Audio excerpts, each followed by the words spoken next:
Hello friends, welcome to the channel of Contemporary Literary Review India. Before I move ahead, please subscribe to our channel.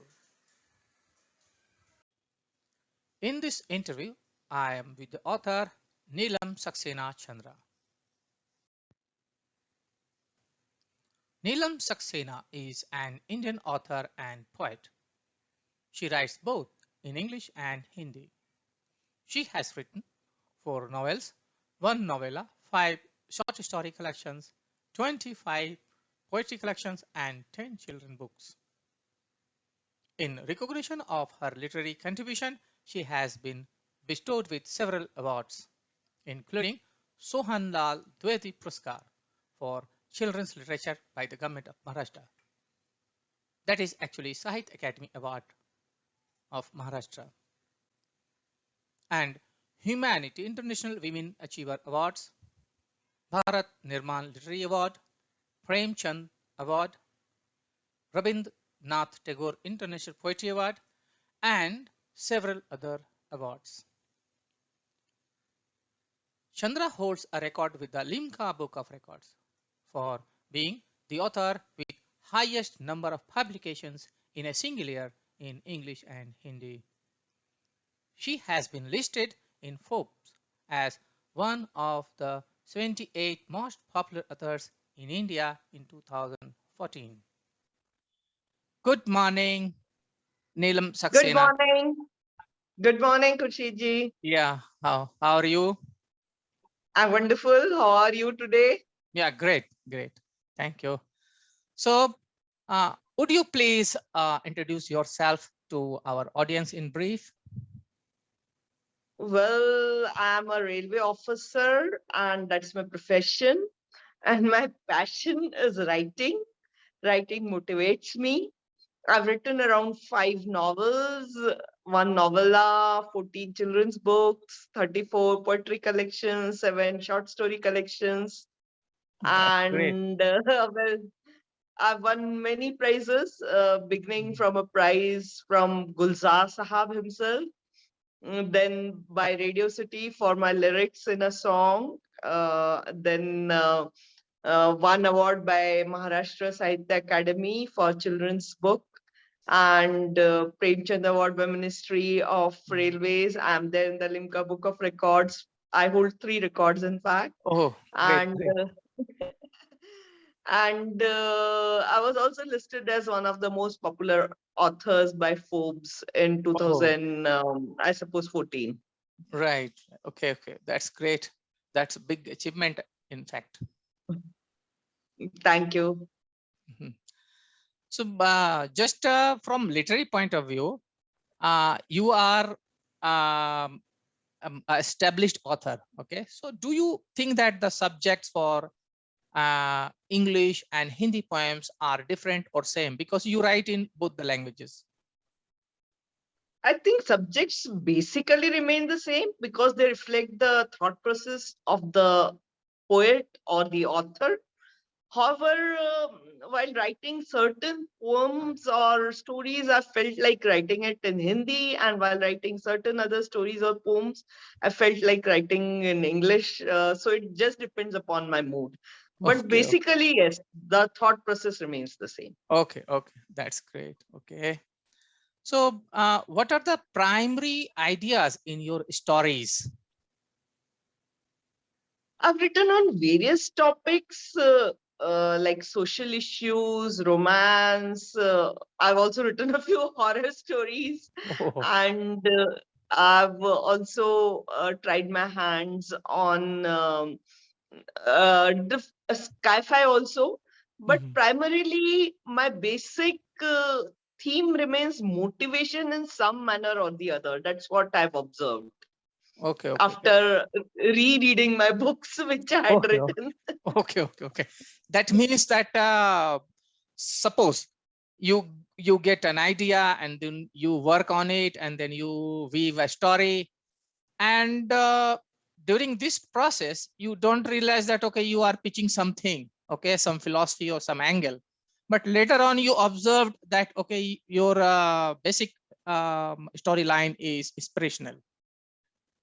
Yeah. Okay, okay, great, great. So in your novels, do you drive the characters by any logic or philosophy? As I said that, okay, like in some novels, we see that, okay, there is some basic philosophy, okay, and that drives the characters. Naturally, because it's the theme which is more important, what you want to convey. Like, for example, just let me give you the background of how I wrote the novel In the Flickering of an Eye. Mhm. It's a novel about honor killing. So Okay. naturally, the story had to be in those parts of the country where this takes place to begin with. So Mhm. if it is going to take place there, then the characters also have to have those characteristics. So I did a little research. Of course, being in All India Services, I've traveled all through the country. So, like, I do have a few of my own observations, Mhm. and based on that, I weave the characters. And like certain characters are very sure about themselves right from the beginning. Certain characters discover themselves during the course of the story. So that varies. But yes, what you said is correct. The characters get defined from the philosophy. And I try to use the regular characters, like regular persons whom we can find in and around us. I I haven't written much of fantasy, though I have written a little, but broadly it is more realistic. Okay, okay, okay. That means real heroes from around us. Yes. Okay, okay. So just this was not in my question list. Regarding honor killing, do you think that honor killing uh, is from society or from certain psychology or certain culture traits, something like that? Yeah, it is a combination of all four. Okay, okay, okay. And that's what I've tried to portray. I haven't gone into the details of the gory details, but Mhm. I've just tried to narrate a story in which the two persons in love get separated due to this, and how they meet some 25 years later. And Okay, okay. But from my perspective, honor killing generally comes from caste, strong philosophy of caste, okay, where people think that, okay, daughters from our caste should not marry from certain caste, like that. So this is yeah, more rooted into caste system, I believe. yeah, there are various borders across the society, across the world. Some are based on caste, some on gender, some on class, so some on race. Mhm. So Ah, that's right, right, right. we writers try to bridge that gap and try to make it a borderless society. Mhm. So I think that's inbuilt in most of the poets Mhm. Correct. and authors and writers. Right, right. So just this is personal question. Which of all your books has sold higher number of copies until now? Well, it was a children's book. Rather, it is a children's book because it is still doing very good. Okay, It okay, was published by National Book Trust in Hindi. okay. It is titled Kasam Mat Mele Mushroom Ki. It sold more than 50,000 copies Oh, as great. per what I received from them. Mhm. And it has been translated into Oriya and also Punjabi Okay, recently. okay, okay, okay. Great. That's a big achievement, I believe, because in fact, I would congratulate on this rather. Thank you so much. Welcome. So how do you feel to be listed in Forbes, particularly because that is a big magazine, okay? As being listed as one of among 78 most popular authors. See, it elated me, and that time I was very happy. But then I Mhm. realized it's just like your writing is a journey. You are Mhm. undertaking a journey, and it's like a tree which is giving you comfortable shade to lie and rest for some time. But then you have to Mhm. move on, and you Mhm. have to keep writing because ultimately it's my passion. Mhm. And I'm not writing for any glory. I'm just writing because I feel like. So Okay. I'm enjoying my journey still, and I'll Okay. keep Okay. enjoying it is what I feel. Okay. Okay. Okay. Now, do you think that poems, and because in poems generally we write on some themes, some shorter themes, but in stories we base our themes on broader perspective. So True. how handle that? Uh, See, I'm a very moody person. I Mhm. don't know if other writers and poets are also the same, but any strong reaction in my mind goes on to make a story or a poem. Now, if that thing which has basically uh, started that spark, ignited that spark, is Mhm. something very small, then I will write a poem. Mhm. However, if it is something big, it is a bigger issue, then I'll write a story. And if it is Mhm. a still bigger issue, vast issue, then I'll write a novel. It's Okay. something Okay. like that. Okay. So see, this is once again, this is my perception that writing poem is easier, okay, than creating stories. And novel is the hardest job, okay. So obviously it will take so many things like you have to create theme, characters, and then some logic, some subject line, something like that. So how do you feel that if means which genre is really hard or easy? Because see, See, we find in our see, society that there are more people writing poems, okay, rather than novels or stories. that's true because some I feel that sometimes people just write and think it is a poem. How a poem has many angles to it, and when I read poems of certain people, I know that they need more practice. And there is no good poet or a bad poet. If you keep trying, you'll learn how to Evolve. write a Mhm. beautiful poem. Mhm. And a poem has to have a flow, it has to have correct diction, and it should be chiseled such that no words appear extra, and it should have something in it that makes you ponder. Mm. It could be negative, it could be positive, because negative poems also help because you think in that manner Mm. ki, how that person felt or something like that. So Mhm. writing poem is also an art, and not all poets are successful. They are successful if they keep trying, they keep reading. Like my mantra, which I used to say when I started writing, was read, read, read, read, read, write. Read, read, read, read, read, write. So the more you read, the better poet or storyteller or novelist you will be. So Okay. that's Okay. common for all three. But Mhm. yes, writing a novel is certainly the toughest because you have to decide so many things. You have to decide how you will build the character, how you have to decide how you will let the story grow, and there are so many aspects, and the things have to be connected because if there's a disconnect between any of the chapters, then the audience is going to lose interest. Right. So to keep that interest always there in the audience, you Mhm. have to really think well. And there have been times when I've erased 4 to 5 chapters just because I felt that there was something wrong, something missing, Mhm. and then I reframed it to maybe you can call it make it an interesting read Mm. or a Correct. good Correct. product. Okay. So out of all your novels, which one you like the most? Means from your, not from sales point of view. See, I can't comment on that because I love all that I've written.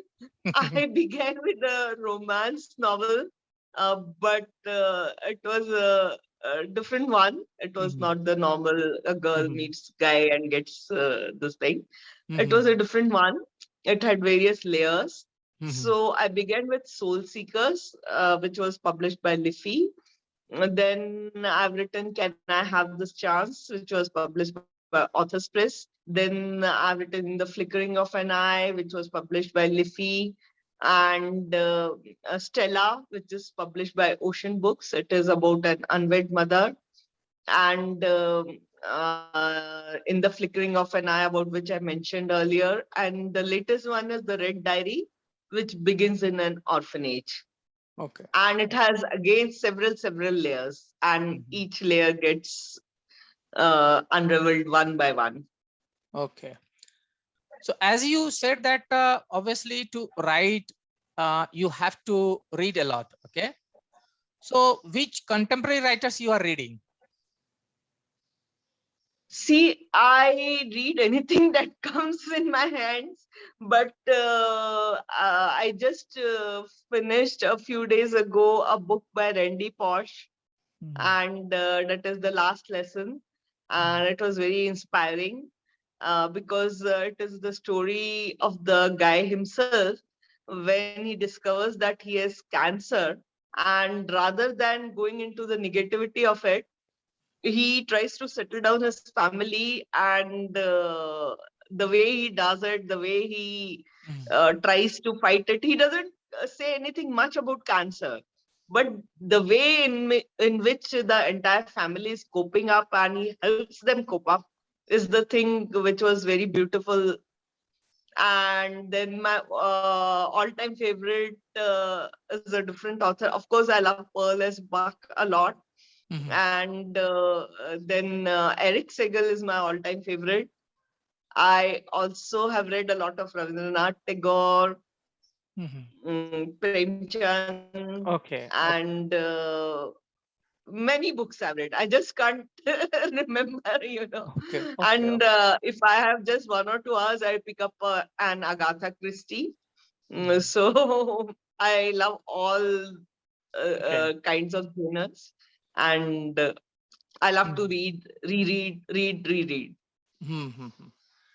Okay. So in our discussion, you mentioned somewhere that you would prefer to recite a short poem, something like that. So would you recite a few lines at least? Just few lines. Okay, okay. This is a poem called Those Footsteps. As I lie down on my bed in the dark night, sleep eludes me as it has been doing since last few days. Today, even the moonlight is missing. As I twist and turn on the bed, I can hear a few footsteps walking away. Who's it? I peep through the window. I can't see anyone, but I can still hear the footsteps in the eerie silence that has enveloped the atmosphere. Are these footsteps that of some thief who's stolen something and rushing back? No, then he wouldn't walk back so silently. Has happiness decided to leave someone? Or are they the retreating footsteps of someone's love that's become old and is decaying little by little? Or are the footsteps that of repose that's leaving everyone's mind in these disturbing and edgy days? Now I can see the shadow of a man with a long black overcoat and a mysterious head sauntering merrily far away. I think that it's the frightfulness that's going. Are the merry days going to be back soon?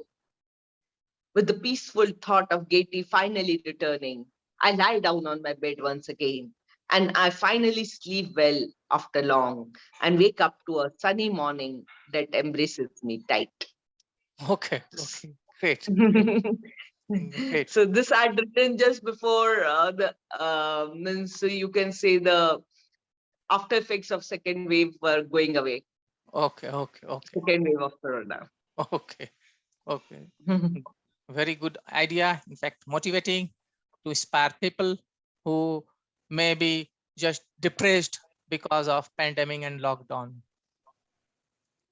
Great thought indeed. Okay. It was a pleasure talking to you. And it was a very lovely discussion. I really enjoyed it. Okay, okay, okay. Thank you. Thank you very Thank you much so for much. your time. Thank you so much. Welcome. Bye. Bye.